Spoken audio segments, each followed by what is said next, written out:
I was going to make this video before I went to work, break form, and do a video before I was all disheveled and gross, as opposed to after.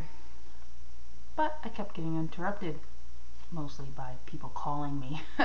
So I'm going to do it now, and I'm glad I am, because I actually got into a conversation over the YouTube that is pertinent to the subject.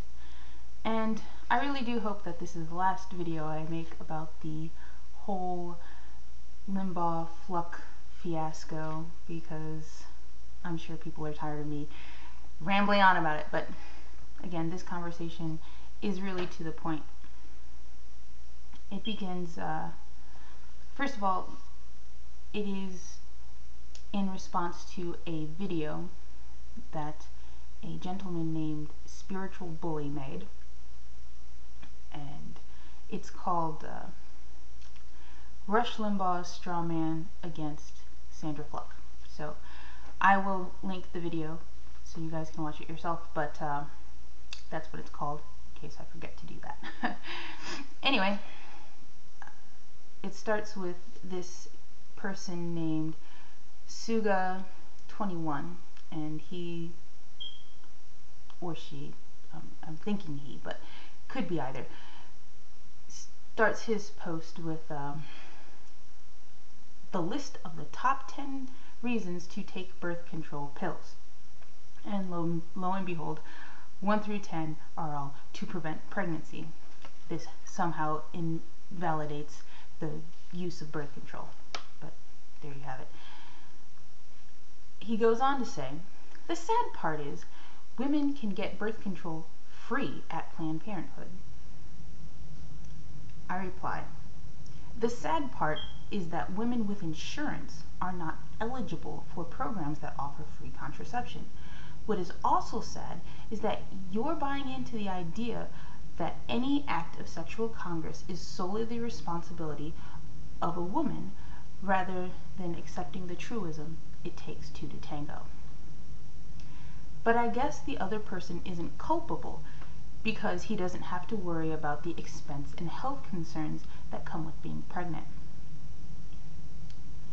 Spiritualbully, the person whose video it was, replied, he's still thinking contraception can be condoms, which any person qualifies for if they ask and can walk into Planned Parenthood. I reply, true. What baffles me is that so many people have presented this argument, and many of them also argue that they don't want their tax dollars to go to funding sex.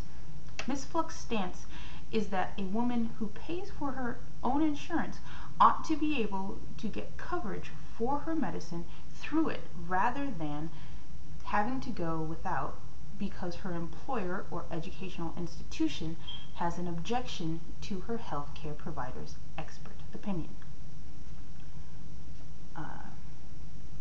And I replied to me, saying, to me that doesn't speak to religious freedom nor morality. That's about maintaining power over people. Spiritualbully replies to me and says, she's right. They ought to be able to. They are free to switch jobs or schools until they find one that'll give them what they want.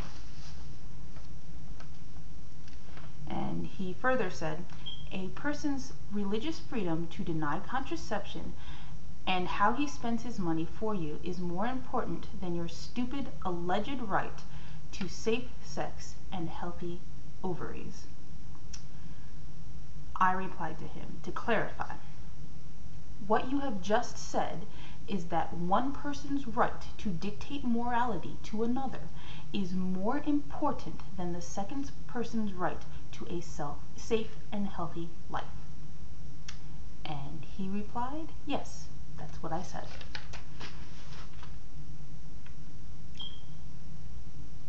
In the morning, the video I was going to make was going to be about how people have misinformation and they run with that misinformation. Spiritualbully, unlike many people, actually went and watched Sandra Fluke's testimony. And he had objections in his video, that being that she ever referred to birth control as birth control, because her testimony was about the medical concerns that are addressed by using birth control other than sex-related ones. And he said, well, if you call it birth control, then you're emphasizing the not becoming pregnant, and that's what people will think, and you're not selling the good message, you're selling the bad message. To me, the use of birth control to prevent pregnancy is a very valid thing to do. It's a good thing to do. Every day, every single day, and twice on Sunday, a person preventing a pregnancy of a child they neither want nor can afford nor will readily be able to care for is not better than not being pregnant. It's not better to become pregnant with a child that you don't want. That is what we are trying to prevent. Second of all, his last statement is indicative of a certain attitude that some religious people have. These are the theocrats among us.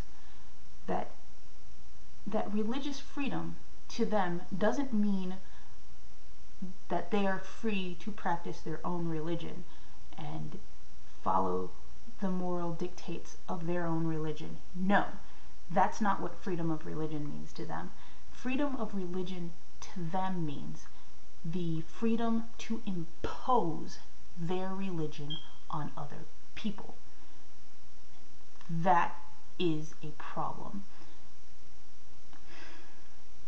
I probably wouldn't be talking to you here now, making this video, or any of the others that I have made, were it not for this attitude. For a long time, the first 9 years of my experience as an atheist, I really didn't go around talking to people about atheism. I didn't actively seek out other atheists because really it didn't matter to me. I didn't encounter this attitude very often. But now I encounter it more and more and more, and it frightens me. As I mentioned in my American Theocrats video, it frightens me for me, certainly, but also for all of these other people, including religious people, because that attitude is never going to lead to people agreeing on anything. It's never going to lead to a peaceful coexistence of the literally thousands of different religions that we have in this country, my country, and even more that we have throughout the world. So that attitude, if only that attitude, needs to be challenged. Hope you guys have a nice night.